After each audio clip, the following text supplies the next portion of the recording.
Are you feeling overwhelmed by the growth of your agency? Now, don't get me wrong, it's a great problem to have, but it's still a problem. If you're struggling to manage that growth or you're preparing for growth and you just want everything to run as smooth as possible, then you're in the right place. Today, I'm going to be sharing with you 10 essential changes to make to your ClickUp as your agency grows. These tips will help you stay on top of your game while keeping your team aligned. Welcome back to our channel where we help you streamline your processes to maximize your productivity. My name's Christy. I'm the CEO and founder of DeSilva Life and a ClickUp verified consultant. So if you're new around here, make sure to subscribe and hit that bell icon so you never miss out on our latest tips and tutorials. In this video, we'll cover the crucial adjustments and optimizations that you need to make in ClickUp to handle the growing demands of your agency. From refining your workflows and automating repetitive tasks to improving team communication, we've got you covered. Ready to transform your ClickUp setup and take control of your agency's growth? Let's dive in.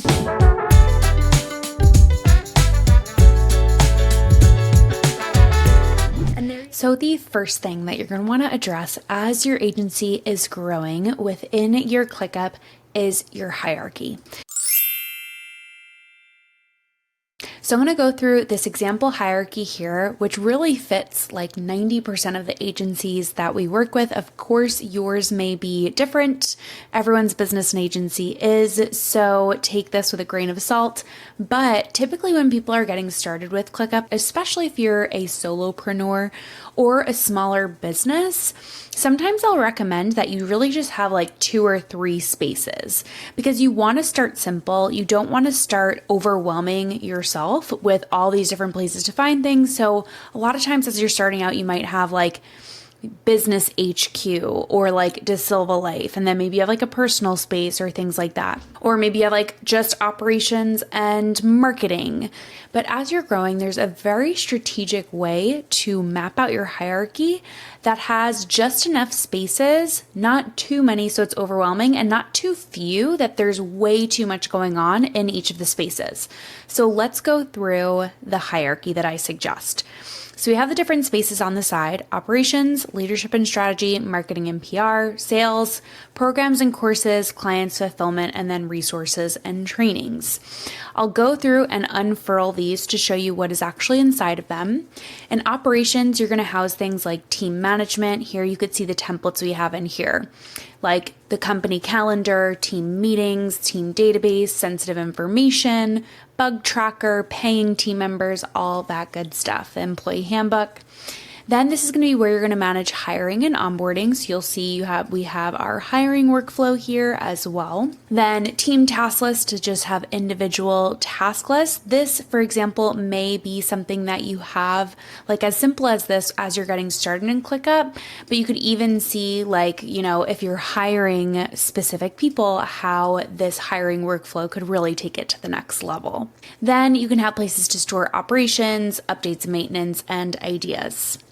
When it comes to leadership and strategy, this is going to be things like goals, growth plans, team KPIs. Marketing and PR is pretty explanatory, but things like, housing all of the marketing platforms that you market your business on. Then PR and events, things like speaking and guest trainings, partnerships, podcast outreach, marketing and PR tasks, and then also content brainstorm. Then we have sales, profit first, a leads pipeline. Programs and courses, this is not for programs or courses you may be a part of. This is actually if you have a program, course, or membership. This is where you can actually house that material. So like course databases, right? Where you're actually mapping out the course that you're going to create. Is the status of that lesson need to film, ready for review, ready to upload, etc. You can gather student feedback, have a student database, all that good stuff. Then we get into clients. Do you have project-based clients, retainer clients, internal budgets, proposals, client tasks, database, testimonial? Fulfillment is where you're going to have your internal project management. This is actually a free template that we have. I will actually link that in the description if you are interested in downloading this and checking it out. And things like launching a new product or service or things like that, that's the items you'd put in fulfillment. And then last but certainly not least is resources and trainings. You want to make sure you have an entire space dedicated to housing your templates, SOPs, handbooks, anything that your team needs to really set them up for success. So that is the sample hierarchy that we suggest for agencies and growing teams. Now let's move on to point number 2. So the next change that you're going to want to make as your agency is growing is revisiting your custom fields. So as you're first getting into ClickUp, like I mentioned, you want to start simple. You want to let it expand with you as you grow your business. But as you grow, your workflows are also going to diversify and grow with you. So I want to give you a couple examples of custom fields here and then some tips on keeping them nice and tidy. So here you can see as you're creating this project management template, right? If you have a project in your business that has different phases, you can utilize things like drop down custom fields to then group it by phases and really take the organization of that list to the next level. The next thing is, let's take a look at marketing. So when you think of custom fields, you want to think of, for this workflow, like an Instagram pipeline, what are the fields that always apply to every single task? Well, it's always going to have a month that it goes out. It's always going to have a publish date. There's going to be a Canva link if this is a graphic. Also, even if you add a custom field, it doesn't mean that you have to use it every single time, but you want to be strategic, right? If you have a whole list, like for example, say I'm planning a project and there's one design element in the entire project of 50 tasks, I'm not going to add the Canva link custom field to that list because it doesn't really make sense for the entire project as a whole. In that case, I'm probably just going to throw it in the description, right? But for Instagram, every single post is going to need a caption, hashtags, the image or video, what are the talking points, etc. So you want to think, how can I really make this workflow as easy as possible for my team to manage and access that information? I'll give you one more example in terms of the YouTube workflow. Here, we're always going to have the video folder attached. Again, it's also going to have a publish date. There's also going to be a film date. So these are the custom fields that you can create that are really going to take this to the next level, and everything is going to be nice and tidy for you and your team to find. So now that we talked through really expanding on custom fields, you're also going to want to make sure that there's a very strategic way that you and your team are adding these custom fields.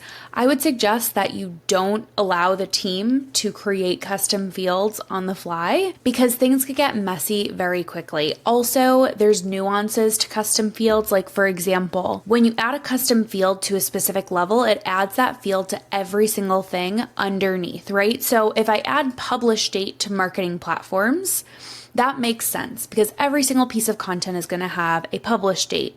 But if I add it to the everything level, not every single task in my workspace has a publish date. That doesn't make sense. So custom fields could be tricky as you're getting started, but you want to make sure that you know how to utilize them, and then you are controlling which team members are actually responsible for creating them. Then you can see in the quick action menu the custom field manager, where you can see all the custom fields you have in your whole workspace.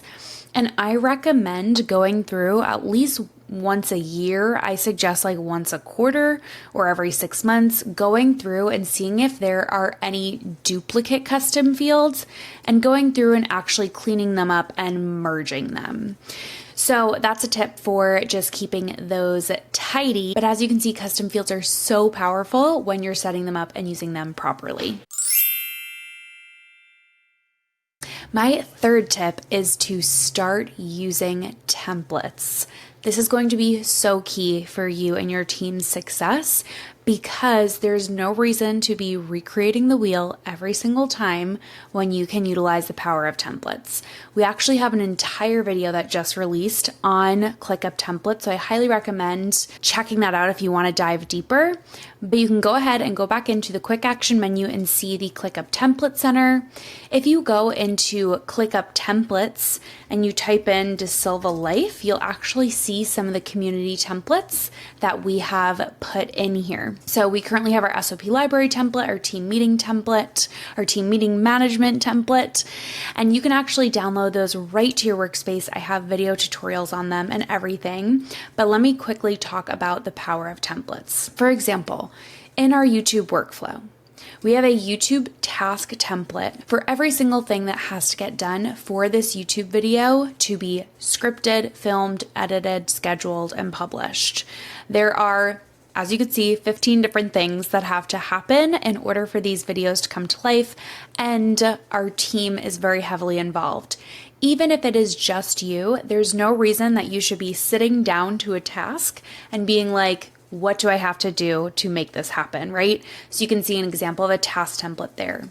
Then when it comes to client projects or fulfillment, that's when you're going to want to create client templates, client management, so that every time you onboard a new client, all you have to do is click on Add from Template.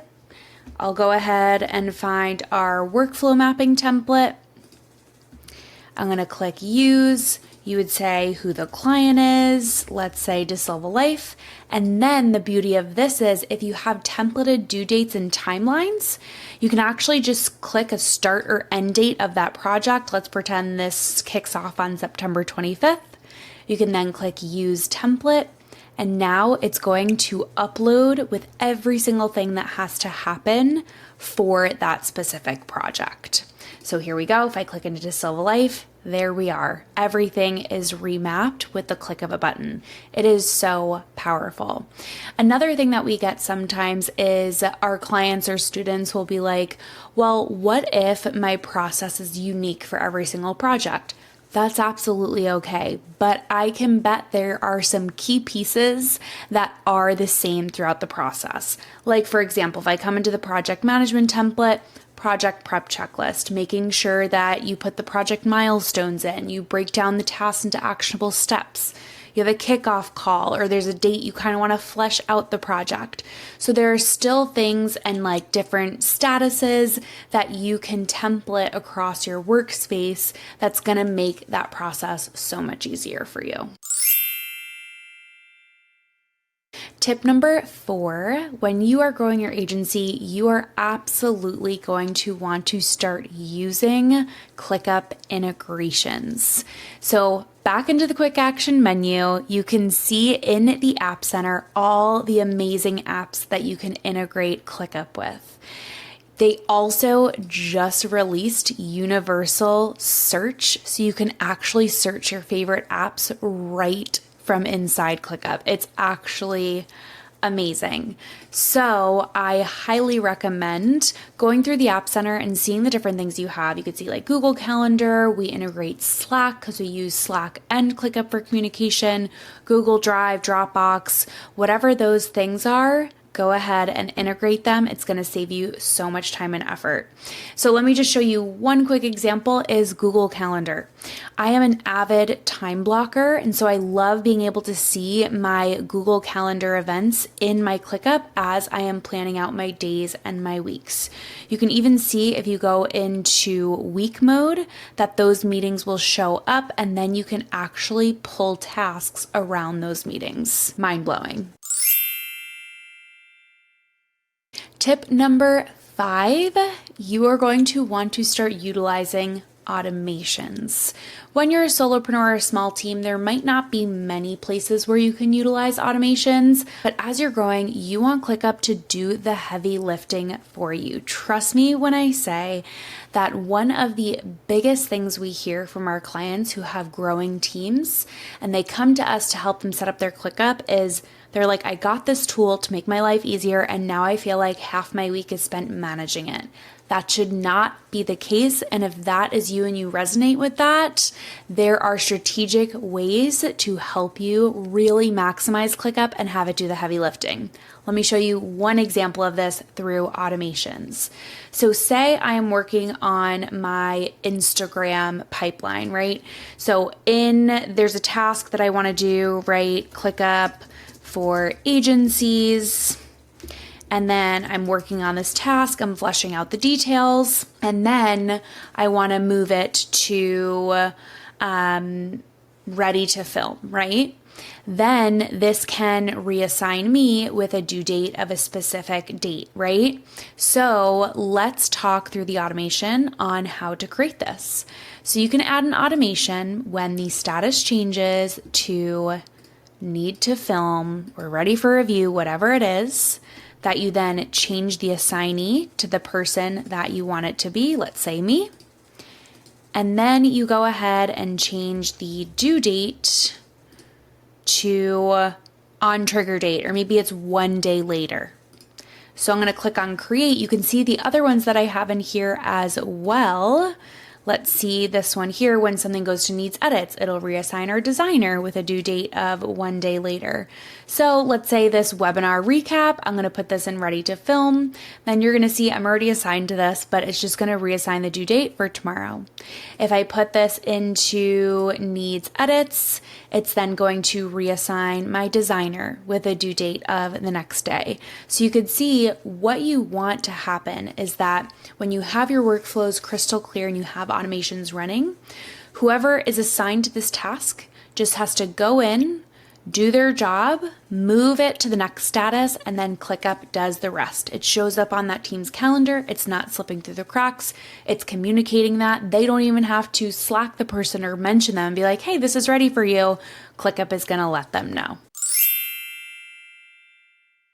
Item number 6, as you are growing your agency, is changing permission levels. You are going to want to make sure that everyone has access to what they need, but nobody has access to what they should not.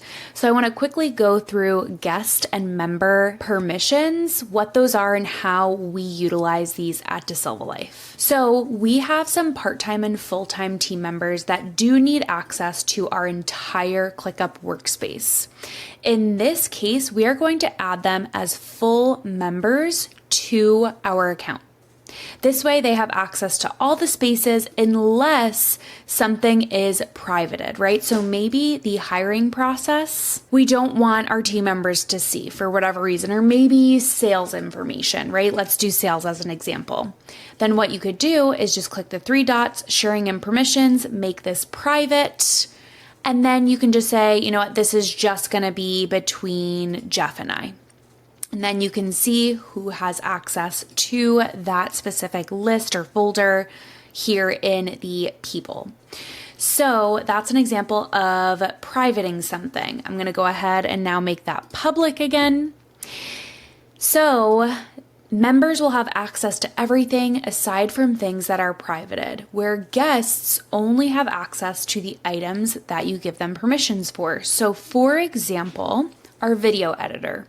Our video editor for YouTube is only involved in editing videos for us, so they don't need to see and be overwhelmed with all the other things in our ClickUp. Not to mention, we also don't need to pay for a monthly membership for them if they only need access to one list. So what we'll do is, for that specific list, we'll go in, we'll click the 3 dots, sharing and permissions. We'll go ahead and type their email. I'll use a fake one as an example, hello@gmail.com. You'll click invite, guest, and then invite them. So when they log into ClickUp, all they're going to see on this left-hand navigation bar is YouTube workflow. Now, note, you can absolutely add a guest to a folder as well. So if you just want, say you have someone that helps with your social media, you can add them to just the marketing platforms folder and they'll get access to everything underneath.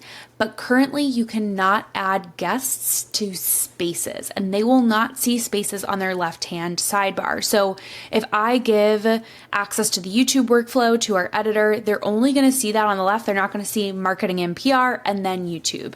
So you want to be strategic on how you're choosing whether someone is a member or a guest, but I hope that brings a little bit of clarity to the difference and how we recommend you manage this with your employees and freelancers. You can also add guests for your clients as well. If you want them to be able to collaborate in your projects, you can add them as a guest to their folder or their list. Tip number 7 that you are going to want to start doing as your agency is growing is really utilizing the reporting and analytics feature in ClickUp. So not only will you want to do things like, for example, have dashboards where you can see insight into your entire team, tasks that are outstanding, tasks by assignees, you can get a pulse check on how is everyone doing, are there things overdue, are there people that have way more tasks or way less. But the other thing is, if you're really utilizing custom fields and using it for data reporting, you can do things like, for example, this sales dashboard demo, where if you see our sales list here, this is all automated through Zapier. We also have a YouTube video for this. I'll make sure to link it, where you're bringing all this data into almost spreadsheet style in ClickUp, but then you can bring it visual into a dashboard. So just to reiterate, there are actually 3 main ways that you can utilize ClickUp. One is for task management, basic task management, like digital to-do list style, project management, which I've shown you some more robust use cases of this, and then data reporting just like this. You can also do things like, for example, if you have your email analytics in here, you can have an email dashboard and see, what's my average open rate, how have the last 8 campaigns performed, etc. And bringing these charts in and these custom widgets is chef's kiss. Tip number 8 is you are going to want to make sure that you are setting your team up for success and really training them well on the platform. If you need an outside expert, you know where to find me. I can always do team trainings for you and your team, but I highly recommend, even if you are sending them these videos on YouTube and saying, team, this is a great video on how to manage your time blocks in your schedule. This is a great video on how we can implement client management in ClickUp. You want to make sure you're setting your team up for success. So in the resources and trainings, you'll see that we have an SOP library. This is actually a free template, surprise, surprise, that we give away. I will link that in the description, where you can really house all of your training materials. And then we actually recommend taking it a step further. This is something that a lot of our agencies don't know the correct process to do this, where instead of just, assigning this direct SOP to team members, you want to make sure that you know who has watched it, what due date you want them to actually consume the training and finish it. So we actually recommend having separate lists by department. If you have a small team, you can just have one called team trainings, where you duplicate that SOP and you create this type of team trainings list. You can see that we use custom task types here. So then you can assign it to a team member with a due date and they can mark it as completed. The cool thing about using task types, you can even use tags as well, is that when this shows on their calendar, they automatically know that it is a training that they have to consume. It is not an actual task. So highly recommend set your team up for success, have a place to store all your trainings and resources, and then have a place to actually delegate those out. Tip number 9, and I expanded my window here because I actually don't have like a resource to show you in this. It's really just a tip on asking your team for feedback, whether that's on your monthly or quarterly one-on-ones with your team member, whether that's a yearly thing. You want to make sure that you're asking them for feedback. You want to make sure that you are committed to the tool and you're telling the team, we're committed to this tool, we want to set it up right, and it's going to be really great for us, but ask them feedback along the process. We actually have, at the end of every year, we have a process review call for every process that we do at Disable Life. So we'll have a marketing process review call, we'll have a client project process review call, one for Honeybook Consulting, one for ClickUp Consulting, and that's just a few of the many examples that we do these calls where we have a call with the team involved in that process and we go through and we say, How's the process going? Is there any sticking points? Do you guys have any ideas for feedback, things that can make your life easier? So do not be afraid to ask them for feedback. It helps them feel more bought in to the process as well, where they don't feel frustrated. Maybe things are going great and they have no feedback, which is awesome. But a lot of times they have really good feedback because they're the ones doing the actual work in that workflow. So ask them for feedback. Actually, I do have something to show you, which is also feel free to have an ideas hub. This is where we have an ideas hub where anyone on the team can put an idea in a task, and then it will automatically assign Jeff and I with a due date of like a day or two later. We'll be able to see that idea and then decide, do we want to pursue this later? Do we want to move this to the pipeline and do it right now? Is this something we're not really interested in doing? But we have this hub in our ClickUp for our team, and they actually utilize it. They have new ideas all the time, and we encourage that so that we could all be collaborating and always improving together. And lastly, tip number 10 is you really want to design your workspace to scale and evaluate regularly. So things are constantly evolving. If you have an agency, you know how rapidly things can change, especially if you are scaling your agency. So as you continue to grow, your ClickUp will need to continue to grow as well. So if you need help with that, we have helped hundreds of clients and companies and agencies, and we would love to help you set up your ClickUp to be scalable. So that is really all I have for you in terms of those 10 tips. I hope this was helpful and really seeing some visual examples and some concrete steps on how your ClickUp should look and feel and what you should be doing to your ClickUp and your workflows as your agency continues to grow and expand. And there you have it, 10 crucial changes to make to your ClickUp as your agency grows. I hope you found these tips helpful and you're now ready to optimize your workflows and boost your team's productivity. And if you want even more tangible examples of how you can set up your ClickUp to really scale with your agency, don't forget to check out our Scale with ClickUp on-demand webinar. It's packed with advanced strategies to help you get the most out of ClickUp and scale your agency effectively. Just click the link in the description below and check it out. If you enjoyed this video, make sure to give it a thumbs up and share it with your team. And don't forget to subscribe to our channel and hit that bell icon so you make sure you never miss out on any of our productivity and ClickUp tips and tutorials. Thanks so much for watching, and I'll see you next time.